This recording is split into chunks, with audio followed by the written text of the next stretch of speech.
Okay, let's take a peek. I'm going to show you today a strategy that I really like to use. It's not the borrowing strategy. So I am going to focus on the borrowing strategy Thursday and Friday during our kind of math practice at the beginning of our lesson.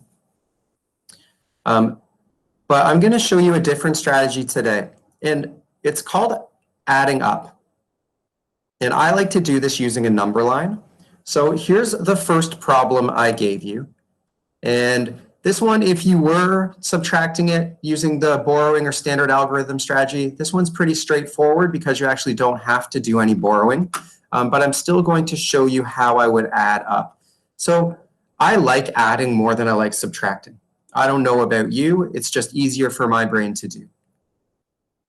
And you can add to find the answer to subtraction questions because adding is the opposite of subtracting.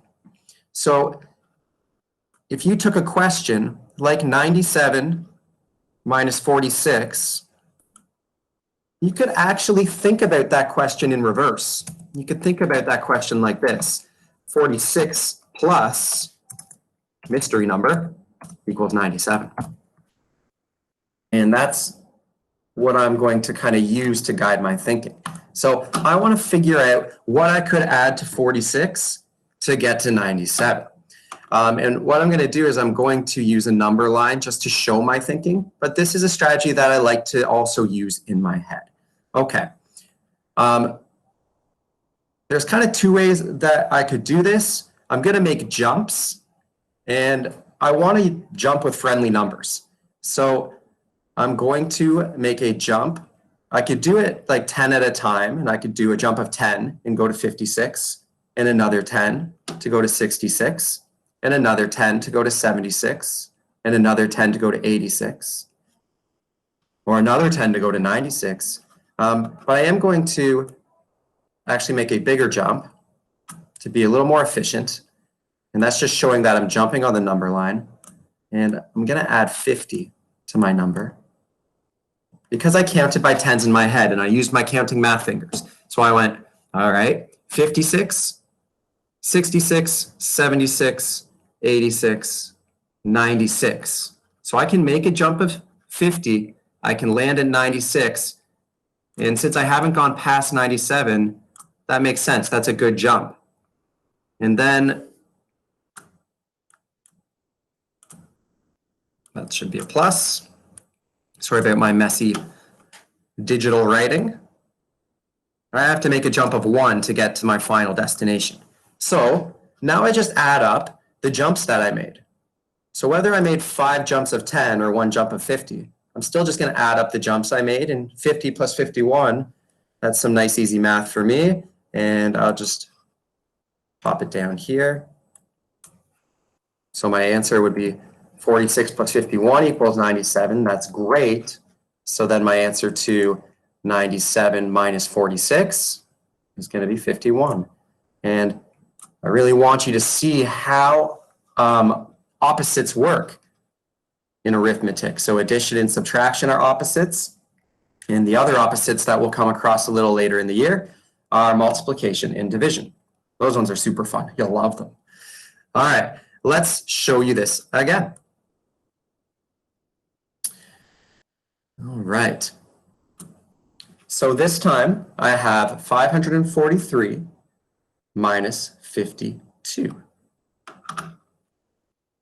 So I'm going to start with my smaller number because if I think about my opposites, I want to figure out 52 plus, oopsies, a mystery equals 543, and I want to solve the mystery. So let's do it. I know my answer is going to be way bigger than my previous answer. My answer is going to be bigger than 51 because I know that I'm hundreds away. And I know that just by doing some estimating. All right. So let me get my writing tool back. And I'm going to start here with 52. And I'm going to do some jumps of 100. So I'm going to use my math fingers again. If I jump by 100, I'm going to get to 152, 252, 352, 452. If I go one more, I'm going to end up at 552, which is bigger than 543. So I actually only want to make a jump of 400. It doesn't matter how big you show your line because we're using an open number line, which gives us a lot more freedom to just show our thinking in a way that fits the space. So if I add 400, I end up with 452. Okay, so now I need to go from 452 to 543. So I'm going to get my math fingers out again, and I'm going to count by tens. So 452, I'm going to add 10. So 62, 72, 82, 492, 502, 512, 522, 532, and 542. Ooh, it's hard to get that ninth finger up.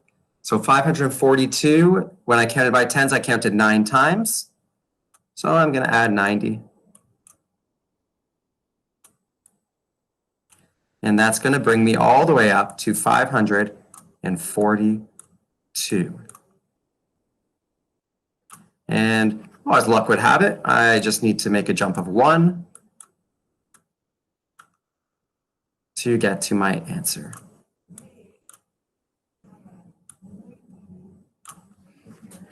And then my job is to add up my jumps. And it looks like it's going to be 491.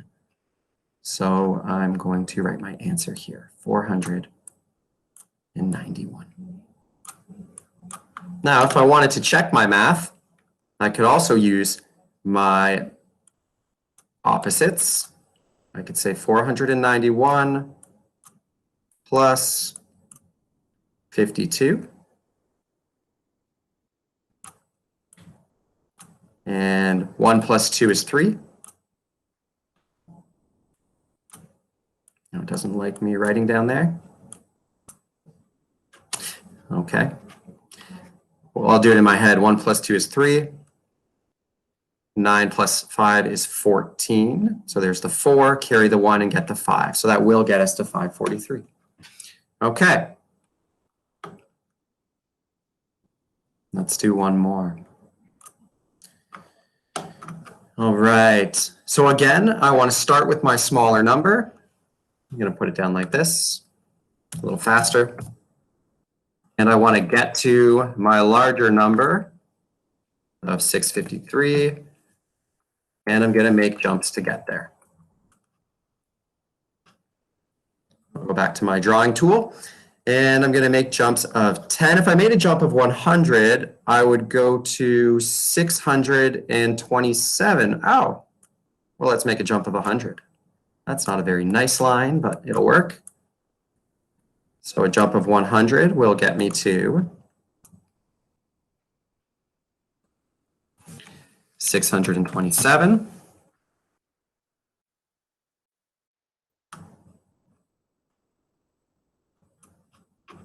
And I'm going to make jumps of 10 now. So 37, 637, 647. So I'm going to make a jump of 20. Go math fingers, which is going to get me to 647.